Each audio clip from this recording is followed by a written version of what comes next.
Первого заммэра Печоры Андрея Канищева арестовали на 2 месяца. Он был участником конфликта на фаер-шоу в городе. Напомним, 20 августа прямо на сцене между двумя мужчинами завязалась драка, в результате которой один из них попал в реанимацию. То, что вторым участником драки был работник администрации, подтвердил мэр города Валерий Серов. Андрей Канищев был задержан и помещен в изолятор временного содержания. Возбуждено уголовное дело. Я бы попросил и жителей нашего города, и республики, и самое главное, некоторые политические партии, которые сейчас пытаются это все использовать для своего собственного политического пиара в рамках предвыборной кампании, с пониманием отнестись к этой ситуации, так как она происходила в нерабочее время и, возможно, носит бытовой характер.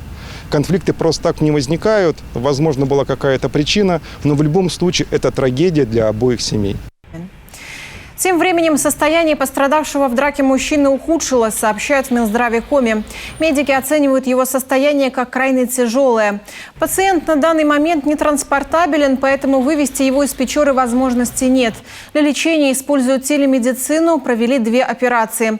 Организовано круглосуточное наблюдение врачей, ведутся консультации с ведущими медицинскими центрами страны. И как только что сообщил печорский градоначальник Валерий Серов, Андрей Канищев освобожден от должности.